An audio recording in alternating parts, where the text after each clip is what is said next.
नमस्कार, आप देख रहे हैं 4 PM और मैं हूं आपके साथ सिमरन। दोस्तों, आखिरकार नीतीश कुमार ने बीजेपी की प्रेशर पॉलिटिक्स को तोड़ने के लिए खुली बगावत का ऐलान कर दिया है। आपको बता दें कि बहुत बड़ी खबर निकल के सामने आई है कि जहां AIMIM के 5 विधायक अचानक नीतीश कुमार से मिलने पहुंचे हैं, तो दूसरी ओर CMO में मोदी के खास अफसरों को बैठाने की कवायद पे नीतीश कुमार भयंकर तरीके से फायर हो गए हैं। जी हाँ दोस्तों, इसको लेके हड़कंप मचा है। दावा किया जा रहा है कि नीतीश कुमार ऑपरेशन तीर चला के अपने कुनबे को बढ़ाना चाहते हैं। दूसरी ओर सम्राट चौधरी CMO में मोदी के अफसरों के साथ शासन पे अपनी मजबूत पकड़ बनाना चाहते हैं।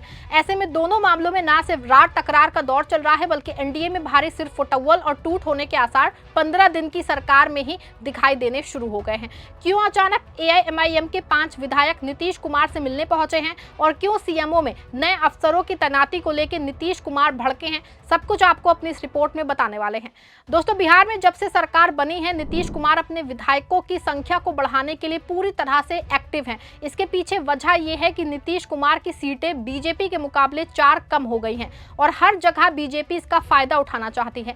पहले नीतीश कुमार का सबसे अहम विभाग गृह मंत्रालय छीन के बीजेपी ने अपने डिप्टी CM सम्राट चौधरी को दे दिया। फिर उसके बाद काफी गहमा गहमी के बाद भी बीजेपी ने प्रेम कुमार के रूप में अपना ही स्पीकर जो है चुनवाया और अब बीजेपी एक नए गेम प्लान में लग गई है। वो गेम प्लान ये है कि PM साहब के चाणक्य की पूरी मंशा है कि CMO में यानी कि नीतीश कुमार के ऑफिस में मोदी के चहेते IAS और IPS अफसरों की तैनाती हो जाए, जिससे कि दिल्ली में ही मनमानी का खेल चल सके। खबर देखिए, भास्कर की खबर है, इसकी हेडलाइन में साफ साफ लिखा है, क्या बिहार में अब सम्राट ही सरकार?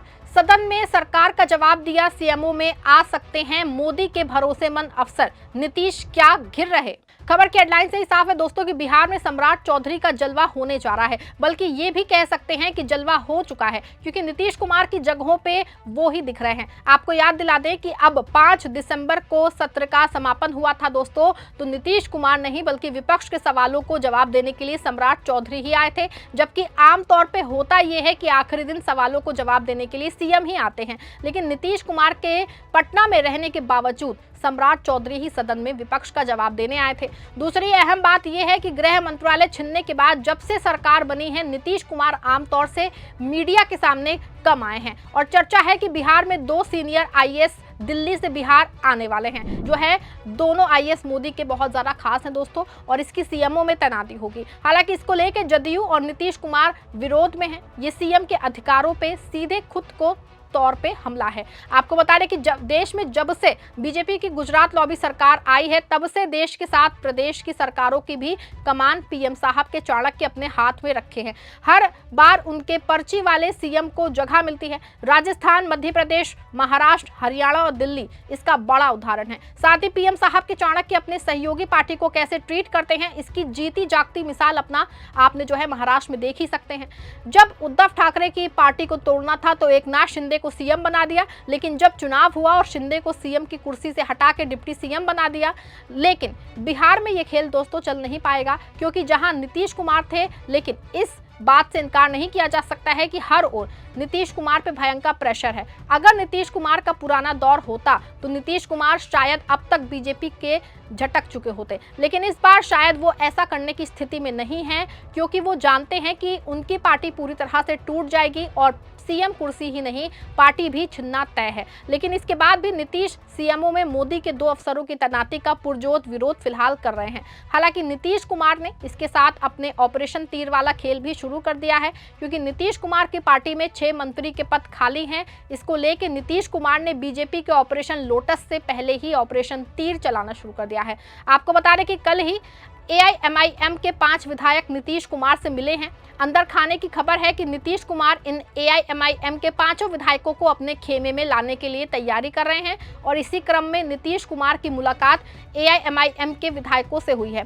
कहा जा रहा है कि वैसे मुलाकात का मतलब कुछ और है, लेकिन मीडिया में खबरें कुछ और ही चलाई जा रही हैं। खबर है कि मजलिस इत्तेहादुल मुस्लिमीन के सभी 5 विधायकों ने मुख्यमंत्री नीतीश कुमार से मुलाकात की है।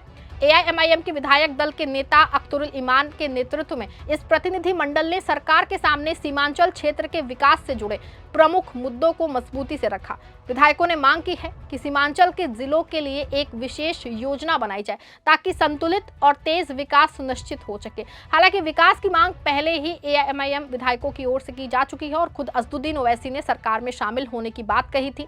तब से लेकर अब तक कयासों का दौर जारी है और जिस तरह से नीतीश कुमार एआईएमआईएम के विधायकों से मिल रहे हैं, ऐसे में साफ है कि कुछ ना कुछ खेल जरूर है और बाद में मुर्शीद आलम की बात कहीं ना कहीं पूरे मामले में खेल को साफ करती दिख रही है। मुलाकात के बाद एआईएमआईएम विधायक मुर्शीद आलम ने मीडिया से बातचीत में नीतीश कुमार की जम के तारीफ की। उन्होंने कहा कि नीतीश कुमार उनके राजनीतिक गुरु रहे हैं और उन्होंने ही उन्हें आगे बढ़ाने का अवसर दिया था। आलम यह है कि 2014 में नीतीश कुमार ने उन्हें जेडीयू में शामिल किया था और पहली बार बड़े स्तर पर राजनीतिक काम का मौका दिया। ऐसे में साफ है कुछ ना कुछ अंदर चल रहा है। वैसे भी साल 2020 के चुनाव में सीमांचल में एआईएमआईएम के 5 सीटें मिली थी उनको, लेकिन 5 में से 5 विधायक टूट के आरजेडी में चले गए थे। लेकिन तेजस्वी की सरकार ना बनने से पूरा गेम पलट गया था। इसीलिए इस बार एआईएमआईएम के विधायक नीतीश कुमार का चक्कर लगा रहे हैं और सच तो ये है कि इन 5 विधायकों की जरूरत नीतीश कुमार को भी है। वैसे भी नीतीश कुमार बीजेपी की प्रेशर पॉलिटिक्स से परेशान हैं।